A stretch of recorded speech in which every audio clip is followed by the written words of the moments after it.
I will be brief. The Liberal Democrats are supporting this mutual recognition of qualifications.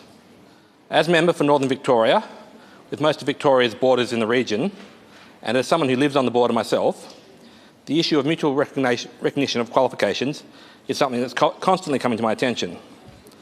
Far too many border residents are required to hold 2 occupational licences and pay 2 fees to work on both sides of the border. It has been a source of continual amazement to me that this issue has taken so long to address. I'm sure many, very many border anomalies will remain, but this must be a step in the right direction. I will say it's unfortunate that we needed the federal government to guide us to this position.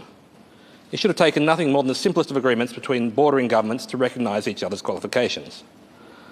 But with the state parliament so far from the borders, these issues have clearly not been a priority for this Melbourne government, or any of the previous ones for the last 100 years. So a step forward in making commerce and free movement between the states a little easier. I applaud it. And it is brave of this government to do this when so many Victorians are contemplating leaving the state. But perhaps this will also make it easier for some of them, the current band of refugees fleeing the state, to return in some far-off future year when Victoria has dragged itself out of the wreckage of our economy that this government's created over the last 16 months. We have states for a reason. Competitive federalism. We should generally be wary about too much harmonisation of legislation. We're supposed to be competing in different states to find out what works best. And then the other states can copy the best practice and we begin again.